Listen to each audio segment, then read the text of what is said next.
Hey everyone, as I've prepared to start my wrap-up of 5 years of coverage of LEGO sets for the Star Wars sequel trilogy, I realized I had one unbuilt set remaining. It's this polybag version of the Rise of Skywalker Poe Dameron's X-Wing. So let me get that opened and built for you. I can compare it to the old school version from The Force Awakens and also the big version. All right, so the main things I want to comment on here just right off the bat are part choices. I really like the use of the small ski poles, the minifig scaled ski poles, for the laser cannons. They look pretty perfect. I mean, it's almost as if they were designed for this particular use. That is almost ideal. Something that's not quite ideal, but is certainly better than any other option I can think of, is what they've done for the engine inlets here. Using the half round tiles.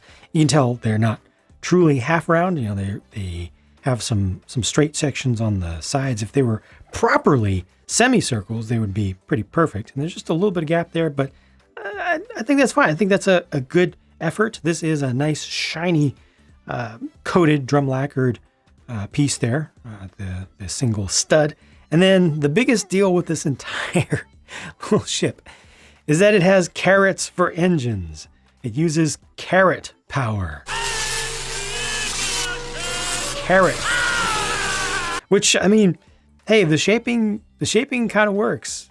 And they don't really look like carrots until you notice it. Once you notice it, you can't unsee it.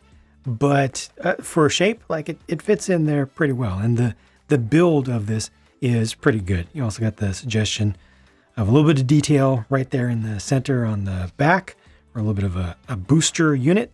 I would have preferred to see some exhaust cones. I feel like those are important. But overall, I mean, the shape of this thing is pretty sleek.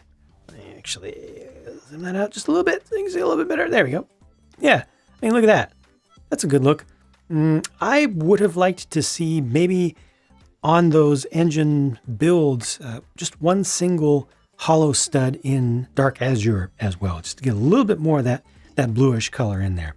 Otherwise, this looks pretty good in its S-foils in attack position, but once you close those up and you try to get rid of the gaps, well, there's still major gaps in there. So it doesn't look so great like that, but you know, beggars can't be choosers. Would have been nice if there was enough room to get this fully closed up in some way. Even if the wings didn't properly interlock like they're supposed to, just get them a little bit closer. But overall, for its scale and its low complexity and just using legal building techniques and everything, I think this is pretty cool.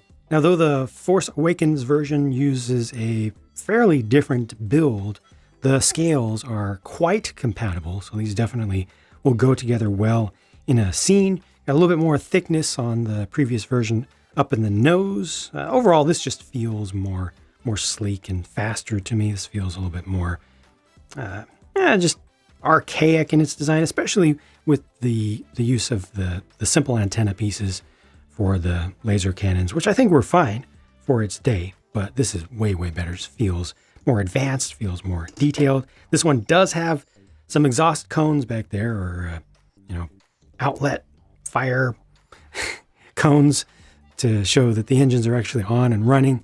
So that, I don't know, it feels a little bit better to me. Also, this one closes up the gaps between the S-foils when in the closed position significantly better, but it ends up just creating this stack. When you look from the back, it just doesn't look sleek. So if I compare these two, both with S-foils locked in attack position or close to it, you get more width and more of an aggressive, almost T65, original trilogy look to it. And these might not be perfect there, but with this one compared to the previous one, I don't know. I think they were both really good for their day. There's some things I like about this, but obviously the engine inlets are not done as well here with the classic style, more of the T65 style.